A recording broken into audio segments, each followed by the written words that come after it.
plaisir. Je passe ma vie à continuer à présenter des spectacles en tout genre, de variété. On raconte souvent que Jacques Martin, le génie absolu de la télévision française, était un homme qui brûlait les ailes des femmes, qui s'approchait trop près de son soleil. Il était brillant, mais tyrannique, passionné, mais possessif, capable de transformer une compagne en ombre silencieuse. Pourtant, dans cette histoire tumultueuse, une seule femme a réussi l'impossible, soit apprivoiser ce lion sans jamais se laisser dévorer par lui. Cette femme, c'était Évelyne Leclerc.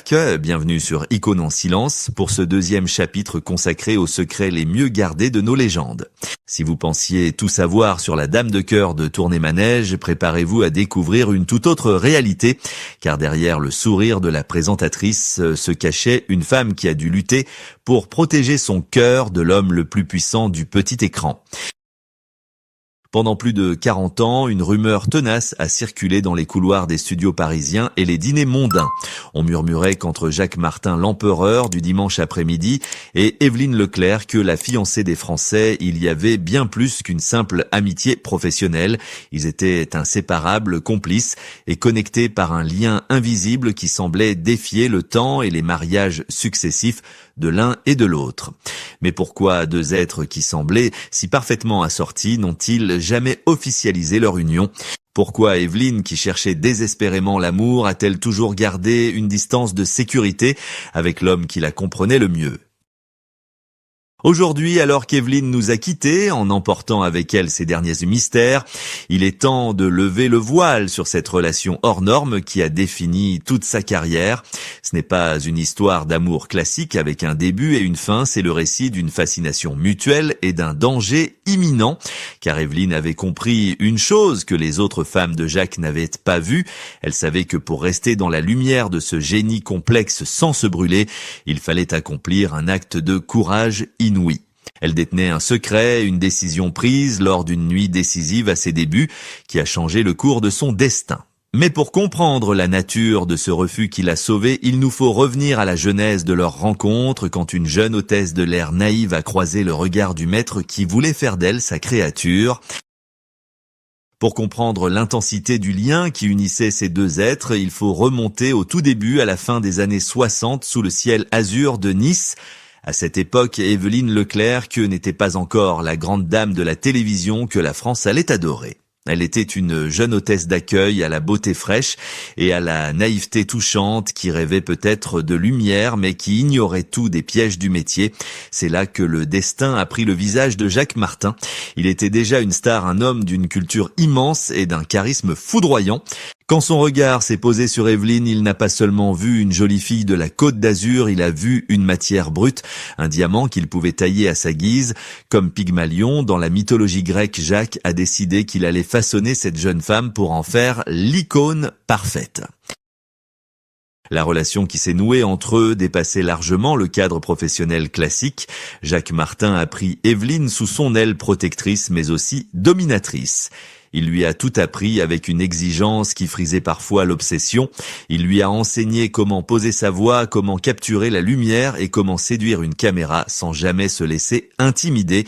Pour Évelyne, ce mentor génial était le soleil autour duquel elle gravitait. Il était impossible de ne pas être fasciné par son intelligence, par sa capacité à improviser et par cette autorité naturelle qui faisait trembler les techniciens mais qui la rassurait. Elle buvait ses paroles et se laissait guider, charmer par l'attention exclusive que lui portait l'homme le plus convoité du milieu. Il y avait indéniablement de la séduction dans l'air. Les témoins de l'époque racontent une alchimie électrique entre le maître et l'élève. Jacques Martin aimait s'entourer de femmes belles et brillantes et il voyait en Évelyne le reflet de sa propre réussite. Il la modelait à son image, lui inculquant ses goûts, son humour et son sens du spectacle. Évelyne, de son côté, ressentait pour lui une admiration qui ressemblait à s'y méprendre à de l'amour. Elle était flattée d'être l'élue, d'être celle que le grand Jacques avait choisie pour monter à Paris et conquérir le petit écran. C'était une époque dorée, faite de dîners brillants, de rires partagés et de promesses d'avenir radieux. Cependant, ce conte de fées apparent cachait une réalité plus complexe et plus sombre, car être la muse de Jacques Martin avait un prix que beaucoup d'autres femmes avaient payé de leurs larmes. Sous les dehors du professeur bienveillant perçait déjà le tempérament de l'homme possessif qui ne tolérait pas que sa créature puisse avoir une volonté propre. L'ancienne hôtesse de l'air commençait à devenir une star, mais elle ne savait pas encore que le scénario que Jacques écrivait pour elle ne prévoyait pas sa liberté totale. Alors qu'elle pensait vivre le début d'une grande histoire d'amour, Evelyne allait bientôt se retrouver face à un dilemme cruel car l'ombre du maître commençait à devenir une cage dorée dont il serait presque impossible de s'échapper sans briser quelque chose de précieux entre eux. C'est ici que l'histoire d'Evelyne Leclerc prend une tournure inattendue et révèle toute sa force de caractère. Alors que le tout Paris attendait l'officialisation de leur couple ou l'annonce d'un mariage grandiose qui aurait uni les deux visages préférés de la télévision, Evelyne a fait preuve d'une lucidité effrayante. Elle observait Jacques Martin avec les yeux de l'amour certes, mais aussi avec ceux de la raison. Elle voyait comment il traitait ses épouses légitimes, exigeant d'elles une soumission totale et une dévotion absolue à sa propre carrière. Jacques était un astre solaire qui ne supportait pas qu'une autre étoile brille trop fort dans son foyer. Evelyne a compris que devenir Madame Martin signifiait la mort de Evelyne Leclerc, l'animatrice. Elle a compris que pour garder l'homme, elle devait refuser le mari. Evelyne a donc posé un acte de résistance silencieux mais ferme. Elle a tracé une ligne invisible sur le sol, un seuil que Jacques n'avait pas le droit de franchir. Elle a choisi de rester dans cette zone grise et mystérieuse que l'on appelle l'amitié amoureuse. C'était un choix d'une intelligence rare pour l'époque. En refusant de l'épouser ou de vivre sous son toit, elle s'est protégée de sa jalousie maladive et de ses colères légendaires. Elle est devenue la seule femme qui lui échappait, la seule qu'il ne pouvait pas enfermer dans sa tour d'ivoire. Ce refus a paradoxalement renforcé l'attachement de Jacques, lui qui se lassait de tout et qui consommait les relations a trouvé en Evelyne un défi permanent, une femme libre qui lui tenait tête avec le sourire. Ils ont alors scellé un pacte secret tacite et indéfectible. Ils partageaient tout sauf le quotidien qui tue l'amour. Ils dînaient ensemble dans les plus grands restaurants, riaient des mêmes blagues cruelles sur le milieu du show business et se confiaient leurs angoisses nocturnes. Evelyne était sa confidente, son égale, son miroir féminin, mais chaque soir, elle rentrait chez elle, gardant intacte sa liberté. Elle profitait du meilleur de Jacques Martin, son génie, sa tendresse, sa culture, sans avoir à subir le pire de sa tyrannie domestique. Le public les voyait complices à l'écran, échangeant des regards qui en disaient long, et cette ambiguïté les arrangeait tous les deux. Ils jouaient de cette rumeur, car elle ajoutait une touche de romanesque à leur personnage public. Pourtant, cet équilibre était fragile comme du cristal. Si Evelyne avait réussi à sauver son cœur de l'emprise totale du maître, elle allait bientôt devoir affronter une autre épreuve. Car l'élève douée ne s'est pas contentée d'apprendre, elle a fini par exceller.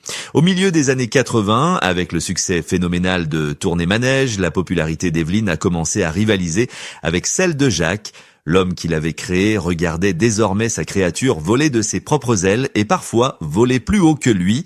Comment l'ego démesuré de Jacques Martin allait-il supporter que sa protégée devienne la reine de l'audimat à 1 heure de grande écoute? L'admiration allait-elle se transformer en rivalité amère? Alors que les années passaient et que la maladie commençait à rôder autour du géant de la télé, les rôles allaient s'inverser de manière dramatique, plongeant Evelyne dans une nouvelle forme de douleur qu'elle n'avait pas anticipée. Le temps, qui est souvent le pire ennemi des idoles, a fini par jouer son rôle cruel en inversant les pôles de leur relation. Au milieu des années 80, alors que Tournée-Manège battait tous les records d'audience, Evelyne Leclerc n'était plus seulement la protégée de Jacques Martin, elle était devenue son égale, voire sa rivale involontaire dans le cœur des Français. Il y a eu une période de flottement, une époque où l'élève a dépassé le maître en popularité. On aurait pu croire que l'ego légendaire de l'animateur en souffrirait, qu'il rejetterait celle qui prenait trop de place, mais la réalité fut bien plus nuancée et plus tragique. Car si la gloire d'Evelyne était à son zénith, celle de Jacques amorçait lentement son déclin inéluctable, non pas par manque de talent, mais par l'usure du temps et des changements de direction à la télévision. Le véritable drame, cependant, n'a pas été professionnel, mais physique. En 1998, le destin a frappé Jacques Martin de la manière la plus ironique et la plus terrible qui soit. Un accident vasculaire cérébral a foudroyé ce génie de la parole, le privant de son arme la plus redoutable, soit sa voix. L'homme qui avait dominé les ondes par son verbe haut et son esprit vif s'est retrouvé prisonnier de son propre corps, condamné au silence et à l'immobilité. Pour Evelyne, voir son Pygmalion, son mentor, son amour impossible ainsi diminué a été une épreuve d'une violence inouïe. C'est à ce moment précis que la nature profonde de leur lien s'est révélée. Alors que la cour qui gravitait autour du roi Soleil commençait à se disperser, fuyant la maladie et la déchéance, Evelyne est restée. Elle a tout vu, l'homme puissant devenir un enfant vulnérable dépendant des autres pour les gestes les plus simples. Elle ne le regardait pas avec pitié, mais avec une tendresse infinie, se souvenant de tout ce qu'il lui avait donné. Elle a gardé pour elle la douleur de ses visites, où les échanges ne passaient plus par les mots, mais par des regards embués de larmes. Elle était l'une des rares à comprendre ce qu'il ressentait vraiment derrière son masque figé par la paralysie. Elle savait qu'il souffrait non seulement dans sa chair, mais dans son orgueil de devoir se montrer ainsi devant celle qu'il avait tant voulu impressionner. La mort de Jacques en 2007 a été pour Evelyne le premier véritable coup de poignard dans son cœur. Elle a perdu ce jour-là son repère, sa boussole et une partie de sa propre histoire. Elle a assisté à ses obsèques dignes et discrètes comme toujours, laissant la place à la famille officielle, mais portant le deuil le plus lourd, celui de l'âme sœur. Elle a continué sa route avec ce vide immense, cachant derrière son éternel sourire le chagrin d'avoir vu s'éteindre la lumière qui l'avait guidée. Mais elle ne se doutait pas que 18 ans plus tard, elle allait elle aussi devoir affronter son propre crépuscule et que le secret de leur amour inachevé allait la suivre jusqu'à son dernier souffle. Le 30 décembre 2025, le dernier acte de la vie d'Evelyne Leclercq s'est joué dans le calme absolu de sa chambre à Grasse, loin du tumulte parisien qu'elle avait fui. Alors que son souffle devenait plus court et que les bruits du monde s'estompaient, une pensée singulière a sans doute traversé son esprit brumeux.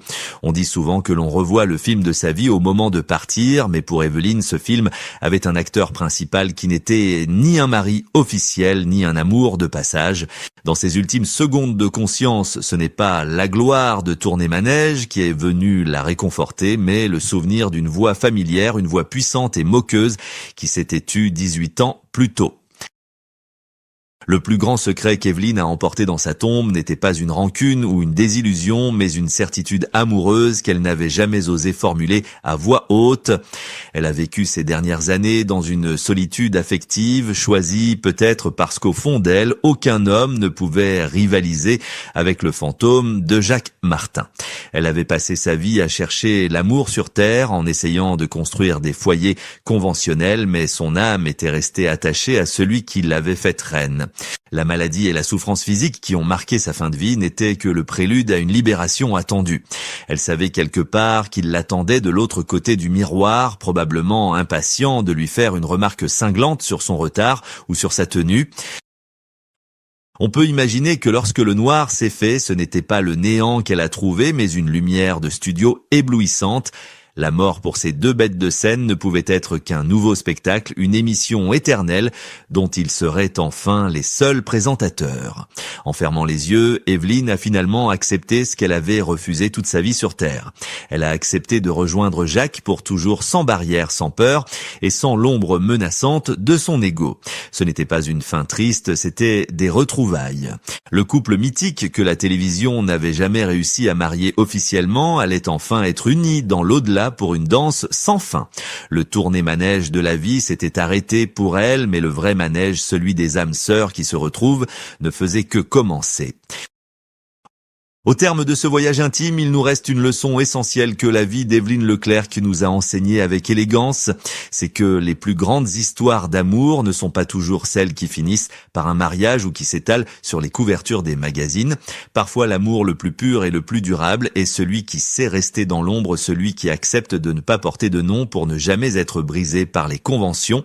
Evelyne et Jacques ont réinventé à leur manière la définition du couple. Ils n'étaient pas mari et femme, ils étaient des âmes sœurs, des partenaires de crime et des complices d'éternité. Ils ont prouvé que l'on peut appartenir à quelqu'un sans jamais se posséder mutuellement. Leur histoire est un pied de nez magnifique à la banalité, dans un monde où l'on consomme les relations aussi vite que les programmes télévisés. Ils ont construit un lien indestructible basé sur l'admiration et le respect de la liberté de l'autre. Evelyne a eu l'intelligence de ne pas vouloir changer Jacques, mais de l'aimer pour ce qu'il était, avec ses éclats de génie et ses zones d'ombre. En refusant de l'épouser, elle a paradoxalement réussi à rester la femme de sa vie, celle qui ne l'a jamais quittée, même quand la maladie a ravagé son corps et son esprit. Aujourd'hui, alors que le rideau tombe définitivement sur cette époque dorée de la télévision française, nous ne pleurons pas seulement une présentatrice talentueuse, nous disons adieu à une femme de cœur qui a su aimer au-delà des apparences. Evelyne Leclerc est partie rejoindre son Pygmalion et nous aimons à penser que là-bas, quelque part dans les coulisses de l'univers, ils ont déjà recommencé à rire ensemble, loin de nos regards et de nos jugements.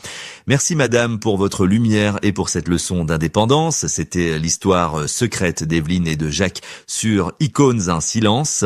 Si ce récit vous a ému, n'oubliez pas de vous abonner et d'activer la cloche pour découvrir d'autres destins extraordinaires. À très vite pour une nouvelle histoire que l'histoire a tenté d'oublier.